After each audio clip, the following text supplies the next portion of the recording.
Ruth Golding. Wuthering Heights by Emily Brontë. Chapter 31. Yesterday was bright, calm, and frosty. I went to the Heights as I proposed. My housekeeper entreated me to bear a little note from her to her young lady, and I did not refuse, for the worthy woman was not conscious of anything odd in her request. The front door stood open, but the jealous gate was fastened as at my last visit. I knocked, and invoked Earnshaw from among the garden beds. He unchained it, and I entered. The fellow is as handsome a rustic as need be seen. I took particular notice of him this time, but then he does his best apparently to make the least of his advantages. I asked if Mr. Heathcliff were at home. He answered no, but he would be in at dinner-time. It was 11 o'clock, and I announced my intention of going in and waiting for him, at which he immediately flung down his tools and accompanied me in the office of watch-dog, not as a substitute for the host. We entered together. Catherine was there, making herself useful in preparing some vegetables for the approaching meal. She looked more sulky and less spirited than when I had seen her first. She hardly raised her eyes to notice me, and continued her employment with the same disregard to common forms of politeness as before, never returning my bow and good morning by the slightest acknowledgment. She does not seem so amiable, I thought, as Mrs. Dean would persuade me to believe. She's a beauty, it is true, but not an angel. Earnshaw surlily bid her remove her things to the kitchen. "Remove them yourself," she said, pushing them from her as soon as she had done, and retiring to a stool by the window, where she began to carve figures of birds and beasts out of the turnip parings in her lap. I approached her, pretending to desire a view of the garden, and, as I fancied, adroitly dropped Mrs. Dean's note on to her knee, unnoticed by Hareton; but she asked aloud, "What is that?" and chucked it off. "A letter from your old acquaintance, the housekeeper at the Grange," I answered, annoyed at her exposing my kind deed, and fearful lest it should be imagined a missive of my own. She would gladly have gathered it up at this information, but Hareton beat her. He seized and put it in his waistcoat, saying Mr. Heathcliff should look at it first. Thereat Catherine silently turned her face from us, and very stealthily drew out her pocket-handkerchief and applied it to her eyes; and her cousin, after struggling a while to keep down his softer feelings, pulled out the letter, and flung it on the floor beside her as ungraciously as he could. Catherine caught and perused it eagerly. Then she put a few questions to me concerning the inmates, rational and irrational, of her former home, and, gazing towards the hills, murmured in soliloquy, "I should like to be riding Minnie down there. I should like to be climbing up there. Oh, I'm tired. I'm stalled, Hareton." And she leant her pretty head back against the sill, with half a yawn and half a sigh, and lapsed into an aspect of abstracted sadness, neither caring nor knowing whether we remarked her. "Mrs. Heathcliff," I said, after sitting some time mute, "you are not aware that I am an acquaintance of yours, so intimate that I think it strange you won't come and speak to me. My housekeeper never wearies of talking about and praising you, and she'll be greatly disappointed if I return with no news of or from you, except that you received her letter and said nothing." She appeared to wonder at this speech, and asked, "Does Ellen like you?" "Yes, very well," I replied hesitatingly. "You must tell her," she continued, "that I would answer her letter, but I have no materials for writing. Not even a book from which I might tear a leaf." "No books!" I exclaimed. "How do you contrive to live here without them, if I may take the liberty to inquire? Though provided with a large library, I am frequently very dull at the Grange. Take my books away, and I should be desperate." "I was always reading when I had them," said Catherine. "and Mr. Heathcliff never reads, so he took it into his head to destroy my books. I have not had a glimpse of one for weeks. Only once I searched through Joseph's store of theology, to his great irritation; and once, Hareton, I came upon a secret stock in your room: some Latin and Greek, and some tales and poetry: all old friends. I brought the last here, and you gathered them as a magpie gathers silver spoons, for the mere love of stealing. They are of no use to you; or else you concealed them in the bad spirit that, as you cannot enjoy them, nobody else shall. Perhaps your envy counselled Mr. Heathcliff to rob me of my treasures. But I've most of them written on my brain, and printed in my heart, and you cannot deprive me of those." Earnshaw blushed crimson when his cousin made this revelation of his private literary accumulations, and stammered an indignant denial of her accusations. "Mr. Hareton is desirous of increasing his amount of knowledge," I said, coming to his rescue. "He is not envious, but emulous of your attainments. He'll be a clever scholar in a few years." "And he wants me to sink into a dunce meantime," answered Catherine. "Yes, I hear him trying to spell and read to himself, and pretty blunders he makes. I wish you would repeat Chevy Chase as you did yesterday: it was extremely funny. I heard you, and I heard you turning over the dictionary to seek out the hard words, and then cursing because you couldn't read their explanations."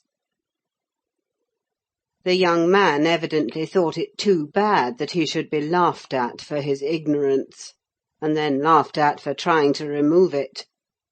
I had a similar notion, and, remembering Mrs. Dean's anecdote of his first attempt at enlightening the darkness in which he had been reared, I observed, "But, Mrs. Heathcliff, we have each had a commencement, and each stumbled and tottered on the threshold. Had our teachers scorned instead of aiding us, we should stumble and totter yet."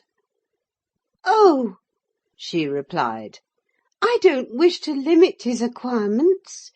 Still he has no right to appropriate what is mine, and make it ridiculous to me with his vile mistakes and mispronunciations. Those books, both prose and verse, are consecrated to me by other associations, and I hate to have them debased and profaned in his mouth. Besides, of all, he has selected my favourite pieces that I love the most to repeat, as if out of deliberate malice." Hareton's chest heaved in silence a minute. He laboured under a severe sense of mortification and wrath, which it was no easy task to suppress. I rose, and, from a gentlemanly idea of relieving his embarrassment, took up my station in the doorway, surveying the external prospect as I stood. He followed my example and left the room, but presently reappeared, bearing half a dozen volumes in his hands, which he threw into Catherine's lap, exclaiming, "Take them! I never want to hear or read or think of them again." "I won't have them now," she answered. "I shall connect them with you, and hate them." She opened one that had obviously been often turned over, and read a portion in the drawling tone of a beginner, then laughed and threw it from her. "And listen," she continued provokingly, commencing a verse of an old ballad in the same fashion. But his self-love would endure no further torment. I heard, and not altogether disapprovingly, a manual check given to her saucy tongue. The little wretch had done her utmost to hurt her cousin's sensitive though uncultivated feelings, and a physical argument was the only mode he had of balancing the account and repaying its effects on the inflictor. He afterwards gathered the books and hurled them on the fire. I read in his countenance what anguish it was to offer that sacrifice to spleen. I fancied that as they consumed, he recalled the pleasure they had already imparted, and the triumph and ever-increasing pleasure he had anticipated from them, and I fancied I guessed the incitement to his secret studies also. He had been content with daily labour and rough animal enjoyments, till Catherine crossed his path. Shame at her scorn, and hope of her approval, were his first prompters to higher pursuits; and instead of guarding him from one and winning him to the other, his endeavours to raise himself had produced just the contrary result. "Yes, that's all the good that such a brute as you can get from them!" cried Catherine, sucking her damaged lip and watching the conflagration with indignant eyes. "You'd better hold your tongue now," he answered fiercely; and his agitation precluded further speech.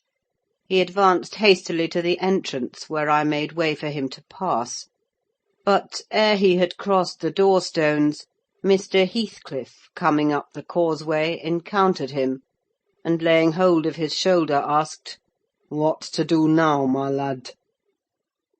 "Naught, naught," he said, and broke away to enjoy his grief and anger in solitude. Heathcliff gazed after him and sighed. "It will be odd if I thwart myself," he muttered, unconscious that I was behind him. "But when I look for his father in his face, I find her every day more. How the devil is he so like? I can hardly bear to see him." He bent his eyes to the ground and walked moodily in. There was a restless, anxious expression in his countenance I had never remarked there before, and he looked sparer in person. His daughter-in-law, on perceiving him through the window, immediately escaped to the kitchen, so that I remained alone. "I'm glad to see you out of doors again, Mr. Lockwood," he said, in reply to my greeting. "From selfish motives, partly. I don't think I could readily supply your loss in this desolation. I've wondered more than once what brought you here." "An idle whim, I fear, sir," was my answer. "Or else an idle whim is going to spirit me away. I shall set out for London next week, and I must give you warning that I feel no disposition to retain Thrushcross Grange beyond the 12 months I agreed to rent it. I believe I shall not live there any more." "Oh, indeed, you're tired of being banished from the world, are you?" he said. "But if you be coming to plead off paying for a place you won't occupy, your journey is useless. I never relent in exacting my due from any one." "I'm coming to plead off nothing about it," I exclaimed, considerably irritated. "Should you wish it, I'll settle with you now," and I drew my note-book from my pocket. "No, no," he replied coolly. "You'll leave sufficient behind to cover your debts if you fail to return. I'm not in such a hurry. Sit down and take your dinner with us. A guest that is safe from repeating his visit can generally be made welcome. Catherine, bring the things in. Where are you? Catherine reappeared, bearing a tray of knives and forks. You may get your dinner with Joseph, muttered Heathcliff aside, and remain in the kitchen till he is gone. She obeyed his directions very punctually. Perhaps she had no temptation to transgress. Living among clowns and misanthropists, she probably cannot appreciate a better class of people when she meets them. With Mr. Heathcliff grim and saturnine on the one hand, and Hareton absolutely dumb on the other, I made a somewhat cheerless meal, and bade adieu early. I would have departed by the back way to get a last glimpse of Catherine, and annoy old Joseph; but Hareton received orders to lead up my horse, and my host himself escorted me to the door, so I could not fulfil my wish. How dreary life gets over in that house, I reflected while riding down the road. What a realisation of something more romantic than a fairy tale it would have been for Mrs. Linton Heathcliff, had she and I struck up an attachment as her good nurse desired, and migrated together into the stirring atmosphere of the town. End of chapter 31. Recording by Ruth Golding.